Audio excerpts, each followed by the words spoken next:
She bent under the Apache's shadow, feeding the chain gun one steel breath at a time. The pilot glanced down. His world cracked. On her wrist, a hummingbird wrapped around 3 numbers, 7, 3, 9. He knew that tattoo. He knew the night it was inked. And he knew the girl who vanished without a goodbye. He thought she was dead. She thought she was safe. Engines roared, dust rose. And 2 lives, buried for 9 years, just woke up. Morning hit the flight line like a hammer. Heat bloomed off the tarmac. Metal shimmered. Sarah kept her breath steady and her tools close, counting links on the ammo belt the way some people count prayers. She liked the rhythm. Feed, check, click. Reset the latch. Feed, check, click. In routine, no memory could sneak in. Her watch was broken. The glass spiderwebbed from some old fall. She still wore it. The second hand twitched but never moved. Time, politely pretending. She told herself she'd fix it when she felt safe enough to notice minutes. Not today. The Apache crouched low and mean, a beast with a spine of rotors and a mouthful of chain gun teeth. She worked under the nose, grease on her knuckles, a checklist in her head. The checklist never asked about the towns you left, the names you avoid, the man who taught you to walk faster in daylight and softer at night. Martinez, someone called. Business voice. Crisp, careful, sir. She didn't look up. Loaders got faster by not looking up. Boots stopped near her elbow. She caught the pilot in her side eye. Helmet tucked under his arm. He wore the same quiet the sky wears 5 minutes before a storm. Older than the last time she knew him, but the same set to the jaw. She didn't know him. She swore she didn't know him. How's my girl? He asked, palm on the fuselage. All green? All green, she said. Rockets armed, belt fed, gimbal clear. She raised her arm to seal the last panel. Sleeve slid. The hummingbird flashed daylight. Its wings held 3 tiny digits. 739. Black ink healed years ago, still tender in the claws of her life. Silence. Not the good kind. The kind that holds knives behind its back. His clipboard tilted. He caught it too late to pretend. Aviators hid his eyes, but not the freeze behind them. A muscle climbed his cheek. He swallowed something hard. She tugged the sleeve down. The latch clicked. A perfect sound. She stepped back. You're good to go, sir? He didn't move. She smelled heat, metal, the bite of old oil. Somewhere behind them, someone laughed at a joke nobody would remember. Sarah's hand found the broken watch. Thumb on glass. 1 heartbeat, 2. The co-pilot shouted something about fuel. The moment gave way. The pilot climbed the ladder and strapped in, all muscle memory, none of it reaching his face. Rotors lifted, dust rose. Sarah blinked grit and vanished into the armory while the sky took him. He flew 4 hours. She did inventory, counted cases, counted pills of silence, counted all the lies she had told herself so long they wore her name. When his bird came home, she was already on her way to the gym. The treadmill was less about running and more about not stopping. Stopping meant thinking. She ran until the world narrowed to belt, breath, belt, breath. Later in the chow hall, plastic fork roasted something, room noise. She felt the shadow before she saw him. The pilot, no helmet now. No aviators. His eyes were not sky color. They were the color of old photographs. Specialist Martinez, he said. May I sit? She nodded at the chair because her mouth knew better than to try. He sat. Did nothing for a long second. Then softly, you have a tattoo. Her fork clattered. The room had too much air and not enough at once. A hummingbird, he said, with numbers 739. She didn't blink. Blinking was a fall. He reached into his pocket and set a photo between them. She didn't touch it. Sand-polished corners, 2 kids in a night carnival. The Ferris wheel, a bouquet of lights behind them. His leather jacket. Her summer dress. Their smiles too easy for the war ahead. He said her name the way you say a door you never thought you'd open. Sarah, she felt the floor tilt. The world was a rotor wash. The hummingbird beat once under her skin. Not here, she whispered. Tonight, he said. 2200, Building C, Room 214. He stood and left, and the fluorescent buzz was suddenly a siren. She picked up the photo with fingers that didn't belong to her and slid it into her pocket, like it weighed 1,000 miles. At 21:59, she was counting steps down a hallway that smelled like cleaner and dust. She knocked. The door opened at the first knuckle. The room was small. A bed, a desk, a photograph of an Apache in a frame, as if it were a family member. He looked like the past had forced him to grow edges and then sharpen them. "Why did you leave?" he asked, breath raw, words careful. There was a note. There was nothing else. "I thought you were dead." There are questions that have to push through bone to reach the air. She looked at the broken watch. The second hand twitched and for the first time in years moved. "Because someone promised to kill you if I stayed," she said. He didn't speak. He didn't blink. Then the base alarm screamed and every light in the room went red. The alarm ate the rest of the night. He grabbed his gear. She pressed flat to the wall, out of the path of men who lived in call signs. Within 2 minutes the room was empty, and she was a breath with nowhere to go. She walked until walking became a kind of sleep. The armory was cooler than the hall and the smell of solvent steadied her. She signed for a crate she didn't need to sign for. The clerk didn't notice. Nobody notices the ghost who does her job too well. In the locker, behind spare ear pro and rags, she kept a brown envelope, not classified. Just the scraps she didn't know how to bury. The beach carnival ticket stub. A motel receipt under a name that never fit. A wallet that carried everything and nothing. Laminated photo, 2 crumpled bills, the imprint of an ID card she shredded on a night bus out of a life. She shook the empty wallet and listened to the hush of what it didn't hold. Promises, mostly. At 0400 she lay on her bunk, eyes open. The AC rattled. A shoe thumped a wall 3 doors down. The hummingbird burned against her pulse. She had promised herself she'd never speak the story again. The story didn't care. It had a key. At 0730 the duty roster laughed at her. Apache 27 Reeves. The paper had the nerve to be plain. He arrived with his co-pilot nodding like you do to gravity. Ammunition status? Loaded and verified, she said. Rockets armed. Gun tested. He was all mission now, but the space between his words held last night red lights. Her sentence broken by an alarm. "After," he said, quiet enough that metal kept their secret. We finished the talk. She sealed the last panel. Sleeve slid. The hummingbird flickered like a bad signal. He didn't flinch this time. He looked at it the way you look at a cliff you're going to climb anyway. He launched. The day carried itself forward. She checked inventory. She wrote her name on lines that didn't care what names cost. At 11:30 the armory door swung open and Sergeant Chen stuck his head in. "Martinez. Visitor at main gate. Says he's family." Her stomach dropped like a wrench off a wing. "What name?" she asked. "Casual. Like asking for socket size. Robert Hendress. Says he's your uncle." That name was a knife she hadn't seen in years but remembered how it fit a hand. She swallowed. "I can't leave post," Chen shrugged. "I'll tell the gate." He left fingerprints on the air and was gone. She counted to 10. Counted to 100. Then she went. Not to the gate, near it. Behind a pallet stack where dust settled and didn't give you away. She saw the SUV. Black paint collecting heat. Rental plates. The man beside it wore a suit like a threat disguised as manners. Gray hair, expensive watch, phone with a number that could dial almost anything. Uncle. The word didn't fit. He had been the smile her stepfather used when the room needed to relax. He argued with the guard. He gestured like he had practiced in mirrors. He showed a photo. She knew which one. She didn't need to see it. He left when the gate refused to bend. The dust he made tasted like old lives.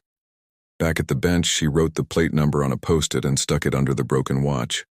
Time and tracking folded together. She thought about calling James. He was in the air. You don't call a man who's threading a valley under fire. You write the number and let it burn a little. When he landed just before sunset, she was waiting near the hangar's shadow, where grease spills leave constellations on concrete.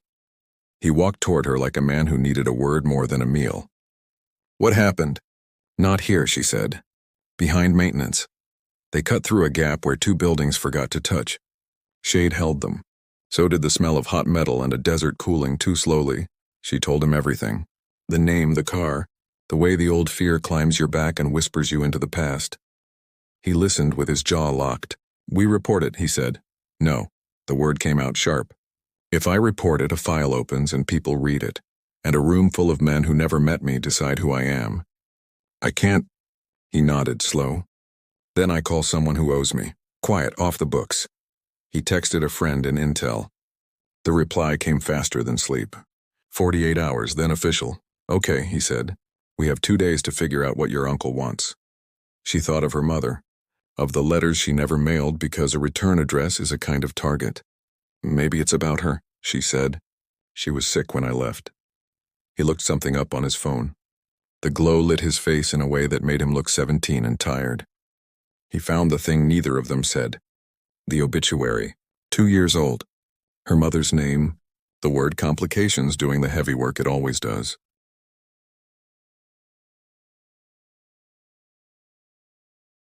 She bent at the waist like someone had cut a string. He caught her elbow and let go before the air could misunderstand them. She left you on the page, he said. Location unknown.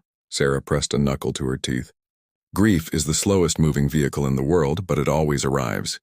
I should have been there. You should have been safe, he said. His phone buzzed again. One word, incoming. What does that mean? She asked. It means they're back, he said. They moved toward the main gate like two ideas trying not to look like a plan. The SUV was there again. Only this time the uncle had company. Young men whose suits fit like habits. One of them had eyes that had learned to measure doors. Legal matters, the uncle said to the guard. Estate. 5 minutes. Not without the soldier's consent, the guard said. The younger man scanned the base like it had secrets written on the walls. Sarah stepped deeper into shadow. James leaned close. They'll try a different angle. They have 3, she said. Money, fear, law, he nodded. We need leverage. What kind? The kind that doesn't run out, he said. The SUV door opened. The younger man looked straight toward the gap where they hid, as if called by the lifetime she'd spent avoiding being seen. He took one step in their direction, and the base siren ripped the air again as the gate radio sparked and men started to move, and the SUV's engine coughed hot breath.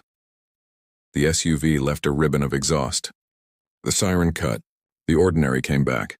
The kind of ordinary that pretends it wasn't just seconds away from becoming something else. They walked the long way to his quarters, along the perimeter where the fence met a road that was more dust than anything. The horizon wore mountains like broken teeth. Out there, girls learned to hide earrings under hair and men taught sons the shape their hands should become.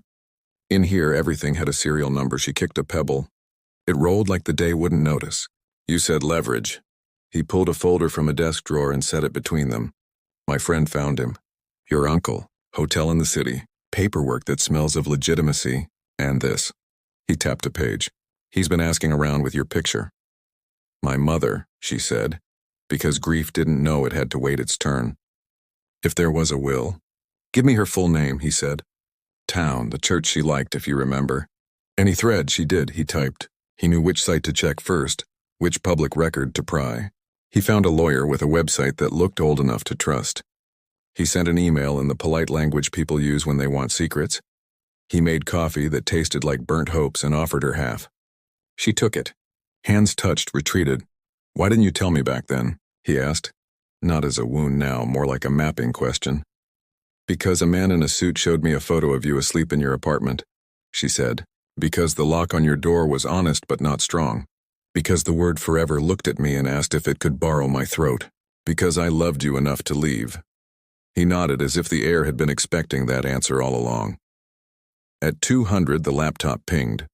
The reply was short and stunned and full of attachment icons. A scanned will. A letter that smelled like sick room and urgency. Her mother's signature tense at the end of each page. They read at the same time, fingers skimming lines, hearts catching on catches. The estate. Larger than Sarah knew her mother had. Insurance. Property tucked away from a husband's slow theft. To Sarah, all of it, with 2 knives embedded in the gift, no contact, no claim, and it goes to named charities in 5 years. Any harm to Sarah, and it goes to those charities immediately, and an independent investigation lights up. Sarah exhaled so slowly it sounded like the first breath after drowning. She knew. James tapped the clause again. This is why they're here. 3 months until the 5-year mark. If you stay hidden, the money goes to charity and they get nothing. If they get you to sign away your claim, they might pry a door open. Or if I die, Sarah said, looking him in the eye, they get nothing and the world looks at them with a magnifying glass. So they won't kill me. They'll try to scare me, trick me, make me doubt until my hand signs their paper. He nodded. Fear's cheaper than murder. Also cleaner. She laughed then. A sound like a dry creek finding water. I ran so long I forgot you talk like that. You kept me alive, he said. He didn't mean in Afghanistan. They drafted a letter to the California firm. Formal, clear. Sarah would not claim. She would honor the charity clause. She requested no further contact from any agent of the Hendris brothers. Digital signatures across oceans still count. When the printer spit the pages, she stacked them square, tapped the bottom edge on his desk, and imagined her mother placing a hand on each of their heads, blessing them without words. He scanned and sent. The whoosh sound was small and huge at the same time. The next days were a new kind of waiting. The uncle came back twice and was turned away twice. The younger man stared holes into the fence and found only wire. Sarah varied her routes and held her spine straight. A girl walking a dusty road she chose. James found reasons to be near. A cup placed on the right shelf at the right moment. A joke told without a punchline that made her look up anyway. They didn't touch. It wasn't the rule that stopped them. It was the feeling that touching would be like stepping into a house where every board creaks a name. On the fourth morning, the letter came back from the firm, stamped, docketed, witnessed by a notary with a name that felt safe just to read. The paper trail was built. The uncle left Afghanistan the next day. The younger men followed. The gate guards went back to checking IDs without stories attached. Sarah's empty wallet felt heavier, like maybe it held a receipt from fate. She slid it back into the brown envelope, next to the carnival stub. The broken watch ticked once when she wasn't looking. At sunset, she and James climbed the maintenance stairs to the roof, where rules are suggestions and the view makes a person forgive themselves in small ways. "Do you ever regret it?" she asked. "Leaving me in San Diego." He looked at the horizon the way pilots do when they land but aren't done. "Every day. And never. I regretted the not knowing. I didn't regret you staying alive." Wind lifted the edge of a rag. The sky burned out of orange into a bruised purple. Far below, a forklift beeped its way across a line of crates. She took his hand. Quietly. A plan written in skin. He folded his fingers around hers like a prayer made of vocabulary they shared. "What happens now?" he asked, not fearful, just practical. "We have 3 months of people maybe trying and failing to find new angles. We have missions. We have coffee that tastes like punishment. We have hope," she said, surprised she meant it. "We have a watch I might fix," he smiled. "Start with the watch." They stood there until the light thinned into something colder. When they turned to the stairs, a voice rose from below. Tight, official, too urgent to ignore. Captain Reeves' command. "Right now." They exchanged a look you could build a bridge out of. They ran. Down the stairs. Past the crates. Into the bright room that smells like paper and orders. A man she didn't know handed James a single sheet. He read it once, then again, skin going sallow. "What is it?" Sarah asked. He looked up, eyes suddenly winter. "Your stepfather," he said. "He just arrived in Kandahar City. The city is close and far at the same time. Close enough for a rumor to arrive with morning tea. Far enough that a car ride invites 3 bad ideas." The intel summary was thin. Different hotel. Different cover story. Same gravity. Richard Hendris. The man people mistook for a father because he was always in the doorway. James paced holes into a carpet that had already seen wars. "Why now?" he said, as if the first why wasn't still dripping. "He knows about the wills clause. He knows harm reroutes the money. He knows the deadline. So he's here to confuse, corner, force an error." "I used to think he liked control," Sarah said. "Then I learned he liked humiliation more. It tasted sweeter to him. He'll try to make me small." "Then we make you enormous," James said. "How?" "By telling the truth in the right room." She laughed once, bitter. "You want a hearing? A statement?" He has lawyers who wear watches that could pay my rent for a year. He has the kind of smile that convinces a judge his hands are clean.